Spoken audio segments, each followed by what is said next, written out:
You will hear a telephone conversation between an employee of an airline company and a customer. You have 30 seconds to look at questions 1 to 6.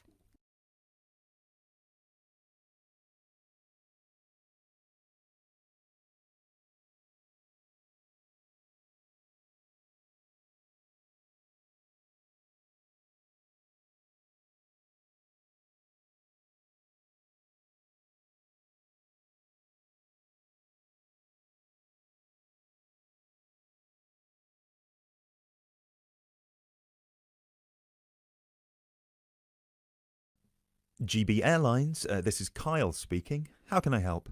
Hi, my name is Matt Walsh. I'm calling on behalf of Mr. John Sparrow to claim expenses for a delay in his flight last week. Good morning, Mr. Walsh. Thank you for calling. Could you please tell me the flight number and the date of departure? The date of departure was the 24th of January, 2016. I'm afraid I don't have the flight number in front of me at the moment. Okay, that's all right. One moment. Could you tell me where was Mr. Sparrow departing from? He was departing from Athens. Is that Athens, Greece or Athens, Georgia? Athens, Greece. Right. And what was the destination? It was Heathrow, London. Right. We've got 2 flights from Athens to London Heathrow on the 24th of January 2016. Was it the 3:25 p.m. flight or the 9:45 p.m.? It was the later one, 9:45. Okay, so the flight number is GB1011. Right, okay. Okay, yes. I can see that Mr. Sparrow's flight was cancelled and he was booked on the next flight on the 25th of January at 3:25 p.m. Is that correct? Yes, that is correct. According to our system, one of my colleagues spoke with Mr. Sparrow on the phone on the 24th to inform him of the cancellation and offered to book a hotel for him for the night, but Mr. Sparrow preferred to book one himself. Yes, because he didn't want to stay near the airport, as the next flight was in the afternoon. Yes, of course. Could you tell me which hotel he stayed at? Yes, he stayed at the Hypnos Hotel. Oh, could you spell that for me? Of course. That's Hypnos. Right. Thank you for that. And could you please tell me how much the total cost was for the night? Sure. It was 73 euros. Right. Do you have a copy of the receipt for that? Yes, of course. Would you like me to send it to you? Yes, please. Can I email a picture of it to you? Absolutely. The email address is refunds@gbairlines.co.uk. Great, thank you. No problem. Were there any other expenses you wish to claim? Actually, yes. There was also the taxi ride to the airport and the taxi ride back the next day. Right. And what was the total cost? The first taxi ride was 53 euros and the second one was 42, so 63, 73, 83. Yeah, so the total was 95 euros. I'll send you the receipt for those as well. Thank you. Are there any other expenses? No, I think that's it.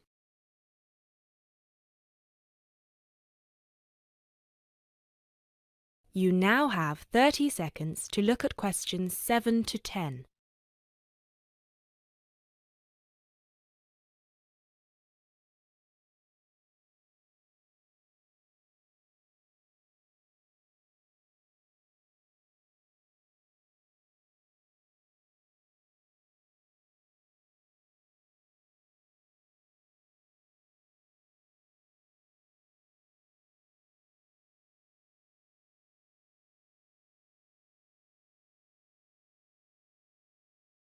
Excellent. So if you could please send us the receipts for the hotel and the taxi rides, and after we receive them, it should take about 48 hours for the funds to reach Mr. Sparrow's account. Perfect. Thank you so much. My pleasure. Is there anything else I can help you with? Actually, yes, there's one more thing. Mr. Sparrow complained about the meal during the flight. He said that it was a bit bland. Right. So he asked me if it was possible to switch to a different meal option for his upcoming flight to Kiev next week. Right, of course. Just give me a minute, please. Right, I see that Mr. Sparrow had the light meal option for his flight to London, and you would like to change that. What would you like to change it to? What are the other options? We've got 12 different meal options. Would you like me to list all of them for you? Well, Mr. Sparrow has told me that he would prefer something without meat. How many of these do not contain meat? We've got 3 meal options without meat. We've got the vegetarian option, the vegan option, and the Asian vegetarian. What's the difference? There's a variety of different dishes served with each option. For example, next week the vegetarian option will be a small spinach and feta cheese pie, a bread roll, a salad, and tropical fruit. And the vegan option? The vegan option doesn't include any dairy products, and it also doesn't include fowl, eggs, or honey. I'm afraid I don't have the specific menu for this week, but I can email it to you as soon as it becomes available. Oh, could you do that? That would be great. Yes, of course. I can email you a detailed description of all the meal options if you like. Yes, please. No problem.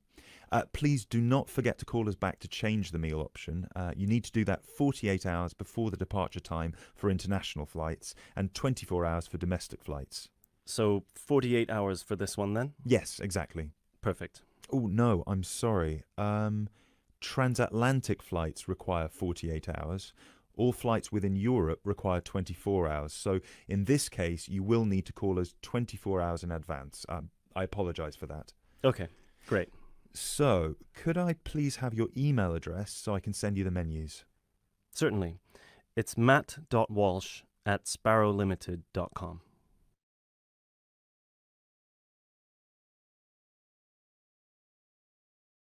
That is the end of part 1.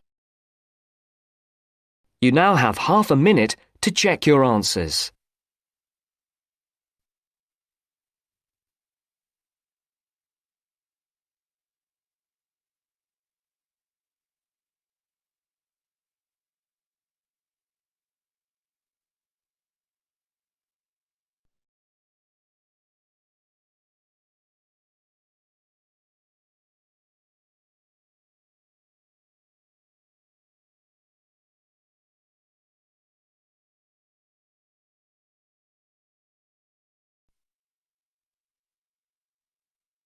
Now turns to part 2.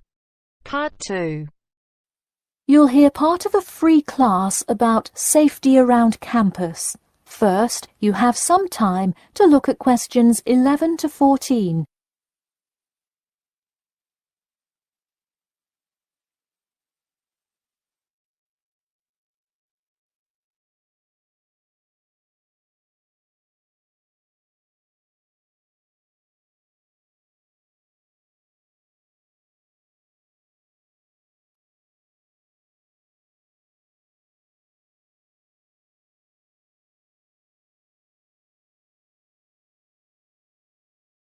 Now, listen carefully and answer questions 11 to 14. Good evening. I'm Geoffrey Miller from the University of Nottingham Student Union, and in this week's free class, Carlos Garcia is going to tell us about safety around campus. Over to you, Carlos. Thank you, Geoffrey, and thank you all for your attendance today. Also, I'd like to thank the Student Union here at the university for organising this lecture. Well, I've been serving and protecting the city of Nottingham for over 20 years now as a member of the police department. Does anyone know what type of crime is the most prevalent on campus? I heard someone say drugs and alcohol. That actually isn't too much of an issue. Violence? Nope. Actually, the biggest thing we worry about here is theft. The nature of crime on Nottingham's campus is quite different from that of the surrounding areas. Crime rates across the East Midlands are very difficult to control. We'd like to see the rate stay the same for this calendar year, but it has been increasing steadily over the past 3 years. On campus, however, I'm happy to say that the overall crime rate has fallen this year. You wouldn't think so if you've seen the extremely exaggerated stories in the media. The media has done nothing but cause more concern about crime in our area. Even the crime shows you see today are a little bit far-fetched, but at least viewers know they're not real events. We'd really like to see more factual news articles out there so the public can have a rational sense of the safety level of our society. Before you hear the rest of the talk, you have some time to look at questions 15 to 20.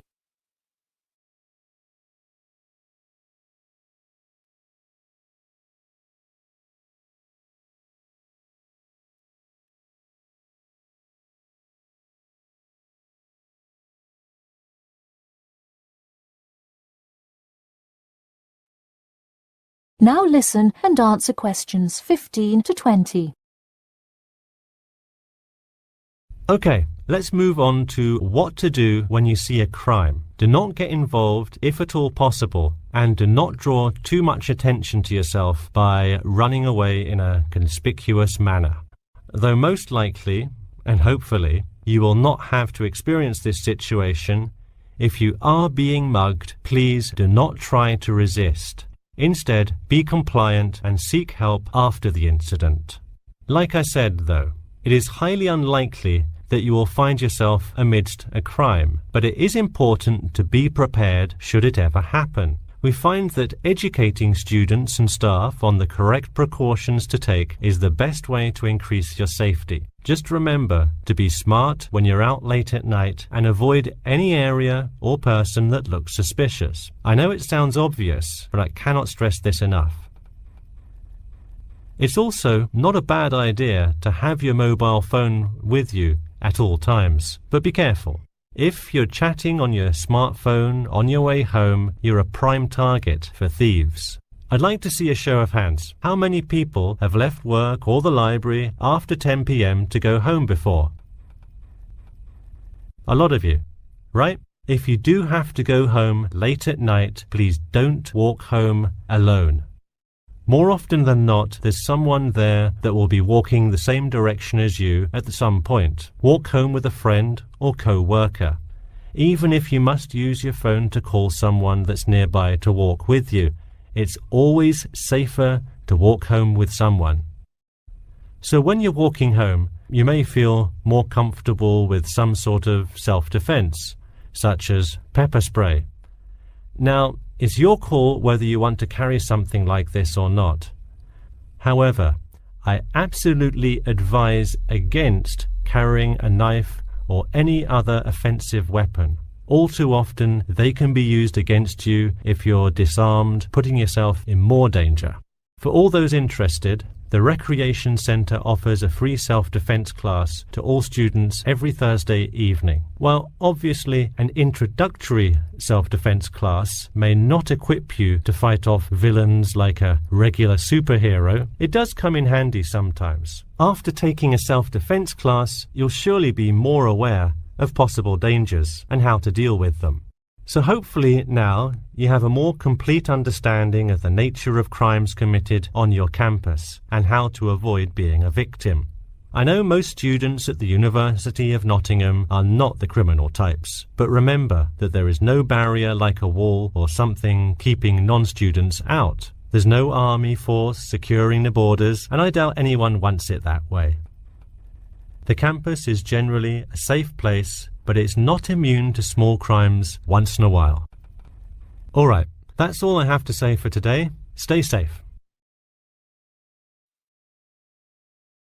That is the end of part 2. You now have half a minute to check your answers.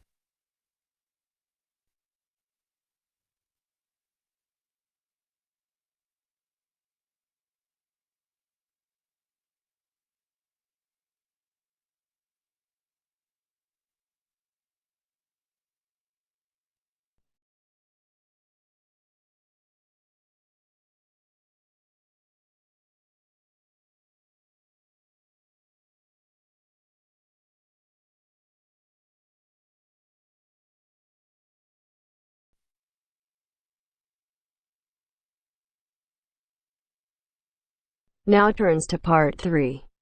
Part 3. You will hear a conversation between two students who will discuss a project they're working on together. You have 30 seconds to look at questions 21 to 27.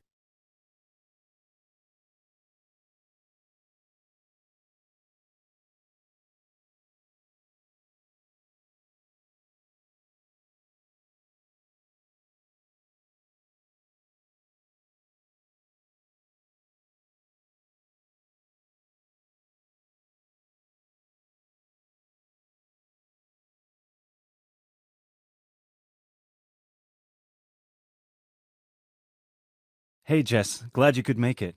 We've got a lot to discuss. Hi, Matt. Yes, sorry I'm a bit late. I did bring all my notes with me. Yes, me too. Where shall we start? Well, I think it would be a good idea to clarify our objectives just one more time. Yes, good idea. Okay, here we are. We need to record, photograph, and identify the plant species in 10 1 square meter plots.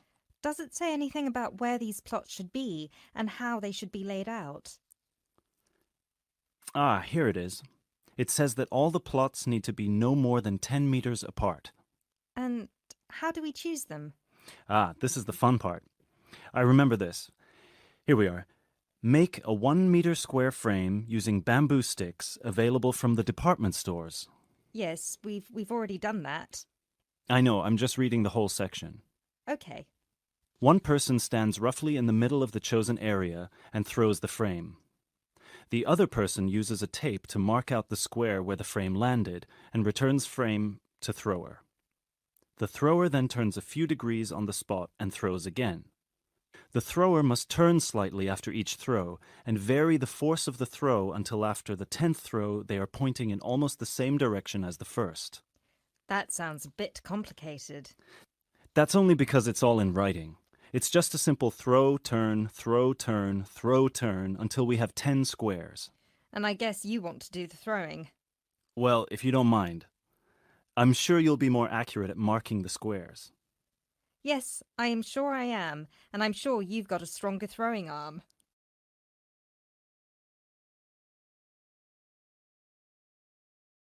You now have 30 seconds to look at questions 28 to 30.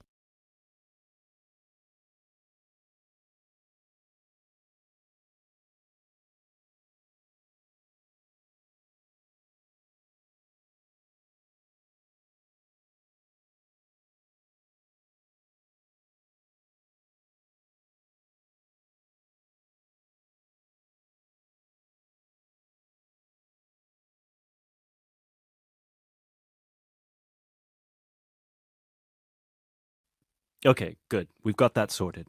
Now we need to decide where to go. Yes, I've been thinking about that and I've brought the map. Ah, well done. I forgot mine. Now, I've identified 3 possible locations, but they've all got some disadvantages. Okay, fire away.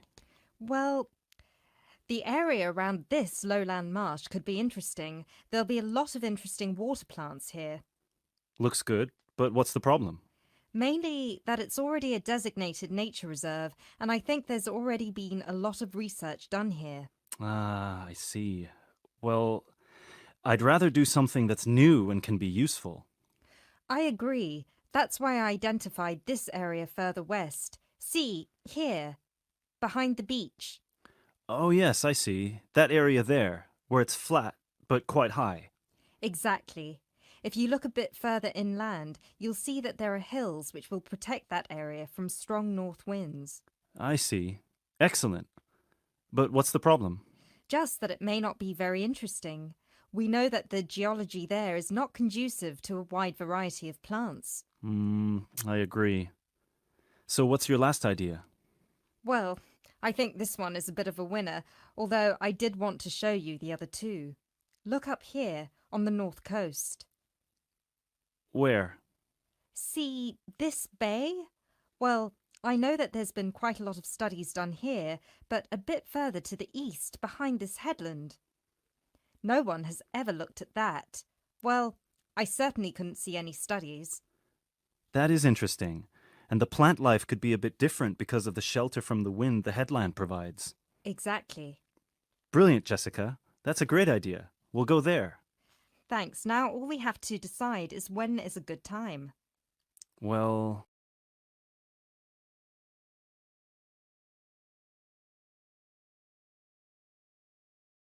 That is the end of part 3. You now have half a minute to check your answers.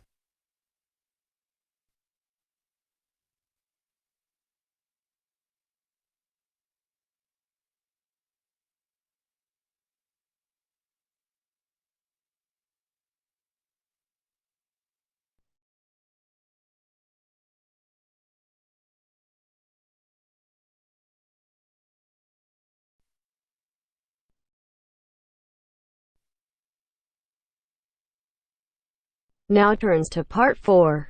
Part 4. You will hear an introduction about an eco-friendly building called the Gherkin. First, you have some time to look at questions 31 to 40.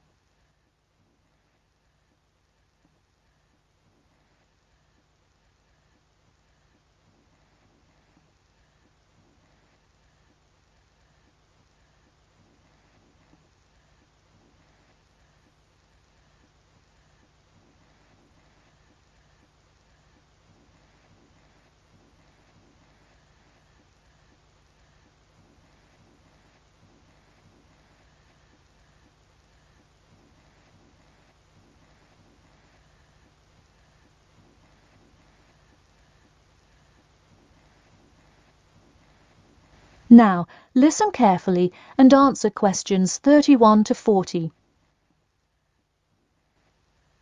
Today, I'd like to tell you about how UK architects are playing their part to address the issue of global warming. You have seen many of these iconic buildings while going about your everyday life, but you may not know how they are affecting your tomorrow. In 2003, construction was completed on the famous Swiss rebuilding, or more informally called the Gherkin, a true masterpiece commissioned by the law offices of Foster and Partners. This is not the first ambitious endeavour of the firm. They are renowned for their various philanthropic environmental efforts. The Gherkin, with its cut-and-edge green initiative and sharp design, is gaining recognition as an icon in modern architecture. You can pick it out of the London skyline by its unorthodox cigar shape. While its appearance is the obvious attribute at which to marvel, there is far more to this building than meets the eye. And let's face it, there's a lot about this building that meets the eye. The building helps reduce the city's carbon footprint in a number of ways. Just a quick note, in case you're not familiar with the term carbon footprint, get used to it. It's a buzzword you'll hear relentlessly to talk about reducing emissions. Think of it as the amount of harmful greenhouse gases that are given off into the environment by a single person, organization, or product. So going back to the Gherkin building, perhaps the most obvious as well as the most significant eco-friendly feature is the glass windows, which allow light to pass through the building, both reducing heating costs and brightening up the workspace. The ingenuity behind the various eco-friendly aspects of the Gherkin has seen its fair share of publicity both from serious and silly sources. In a recent April Fool's Day edition, one e-publication printed a story detailing plans to replace 50% of the current exterior with grass, which would not only make large steps in the name of sustainability, but also give the building the green hue that would truly earn it the nickname of the Gherkin.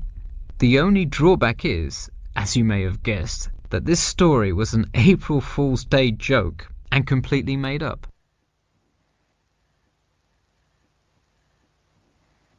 In all seriousness though, the building is setting a new standard of design that other architects and city planners just cannot ignore.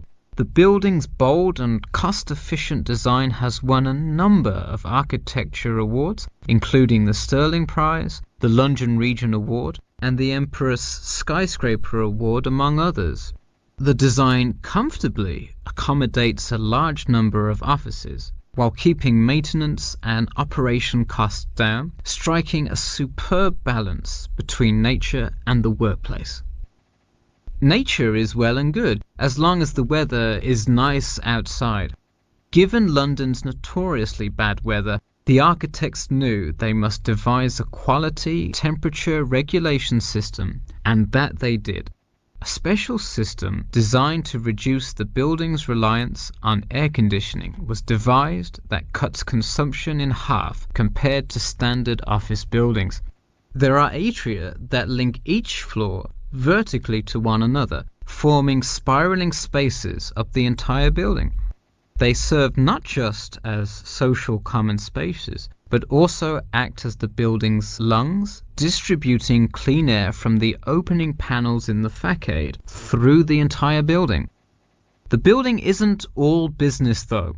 It has its fair share of fun as well. At the very top, a club room offers a picturesque entertainment spot for company functions, private parties, etc., with a breathtaking panoramic view of the city. The creation of such an innovative structure has many wondering what the future of urban planning and architecture may be. Well, if the other projects currently commissioned by Foster and Partners are any indication, the entire city constructed with similarly eco-friendly buildings is not far in the distance. The Masdar City development aims to create a desert city that produces zero waste and removes as much carbon dioxide from the atmosphere as it puts in, a huge feat in protecting our Earth. The Gherkin is a truly impressive feat, yet it is not the only one worth noting. Now to move on to another green initiative, I'll tell you about the Eden Foundation building found in Cornwall. That is the end of part 4. You now have half a minute to check your answers.